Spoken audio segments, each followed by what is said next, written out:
ગુજરાતમાં વરસાદને લઈને ચિંતાની વાત જે છે તે આગામી 4 અઠવાડિયામાં કેવી રીતની છે? શું વધારે વરસાદ આવવાનો છે, ઓછો વરસાદ આવવાનો છે? અને આ વખતે કોઈ પણ આગાહીકાર કે કોઈ પણ અન્ય વ્યક્તિએ કહેલું નહીં. અમે પ્રયાસ કરી રહ્યા છીએ કે હવામાન વિભાગ તરફથી જે કહેવામાં આવ્યું છે તે આપને જણાવીએ. સાથે જ એ પણ વાત સ્પષ્ટ કરી દઈએ કે આ અનુમાન હોય છે. હવામાન વિભાગ કહેતું હોય તો પણ તેમાં બદલાવ થતા હોય છે. 4 અઠવાડિયાનું પ્રિડિક્શન છે. 20 ઓગસ્ટથી 27 ઓગસ્ટ, 27 ઓગસ્ટથી 3 સપ્ટેમ્બર, 3 સપ્ટેમ્બરથી 10 સપ્ટેમ્બર અને 10 સપ્ટેમ્બરથી 17 સપ્ટેમ્બર. શરૂઆત પહેલા અઠવાડિયાથી કરીએ એટલે કે 20 ઓગસ્ટથી લઈને 27 ઓગસ્ટ સુધીની કરીએ. આમ ભારતભરમાં તમને લીલો કલર જોવા મળતો હશે. વરસાદ અલગ અલગ વિસ્તારમાં હશે, પરંતુ આપણે જ્યારે વાત ગુજરાતની કરીએ છીએ ત્યારે ગુજરાતમાં થોડા ચિંતાજનક પરિસ્થિતિ છે. એક તો અહીંયા આગળ ઘાટો લીલો રંગ જોવા નથી મળતો, જે આપણા આસપાસના પડોશી રાજ્યમાં જોવા મળી રહ્યો છે.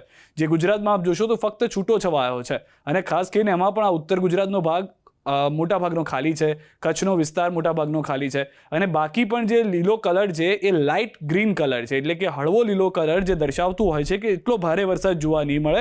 છૂટો છવાયો વરસાદ, ધીમો વરસાદ જોવા મળી શકે છે. આ 20થી 27 ઓગસ્ટની આપણે વાત કરી. હવે ચિંતાની વાત જે છે એ આપ જોશો 27 ઓગસ્ટથી લઈ અને 3 સપ્ટેમ્બર, કે જ્યાં આગળ છૂટો છવાયો વરસાદ પણ રાજ્યના ખાલી 25% પૂરતો સીમિત જોવા મળી રહ્યો છે. અહીંયા આગળ ગુજરાતમાં જો આ જે હળવો લીલો રંગ જોવા મળી રહ્યો છે. મહારાષ્ટ્રમાં વરસાદ બુક્કા બોલાવતો હોઈ શકે છે, મધ્યપ્રદેશમાં એટલે કે પાડોશી રાજ્યોમાં મજા કરાવતો હશે વરસાદ, પરંતુ ગુજરાત આ વખતે ચિંતામાં છે. અને સ્કાયમેટ તરફથી પણ જે આગાહી કરવામાં આવી છે, કદાચ તેવા થોડા ઘણા અણસાર પણ અહીંયા જોવા મળી રહ્યા છે. આપણે ભગવાનને પ્રાર્થના કરીએ કે એવું ન થાય, પરંતુ આ જે ફોરકાસ્ટ છે હવામાન વિભાગ તરફથી તે કંઈક આવું બતાવી રહ્યું છે. હવે ત્રીજા વીકની વાત કરીએ. ત્રીજું વીક એટલે કે 3 સપ્ટેમ્બરથી લઈ અને 10 સપ્ટેમ્બર, ત્યારની શું પરિસ્થિતિ છે? અહીંયા પણ આમ જોવા જશો તો 27 ઓગસ્ટથી લઈ અને 3 સપ્ટેમ્બર, બીજા અઠવાડિયામાં જે પરિસ્થિતિ હતી તેવી જ જોવા મળી રહી છે.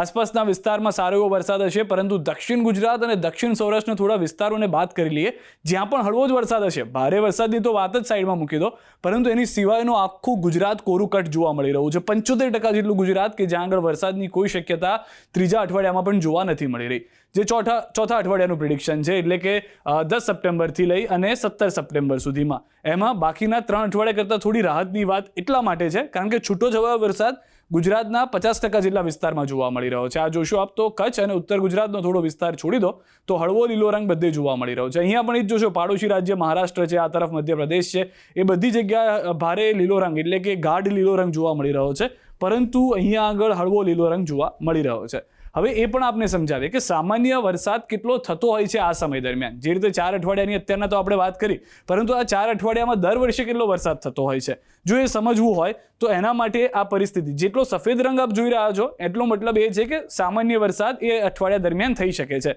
જે પહેલું અઠવાડિયાની આપણે વાત કરી હતી 20 ઓગસ્ટથી લઈ અને 27 ઓગસ્ટ, કે જ્યારે સામાન્ય વરસાદ થતો હોય છે, પરંતુ જેટલો પીળો અને કેસરી રંગ જોઈ રહ્યા છો એ વિસ્તારમાં સામાન્ય કરતાં ઓછો વરસાદ થશે. એટલે કે મોટા ભાગનું ગુજરાત આમ તમે જોવા જાઓ તો સામાન્ય કરતાં ઓછા વરસાદવાળું જોવા મળી રહ્યું છે.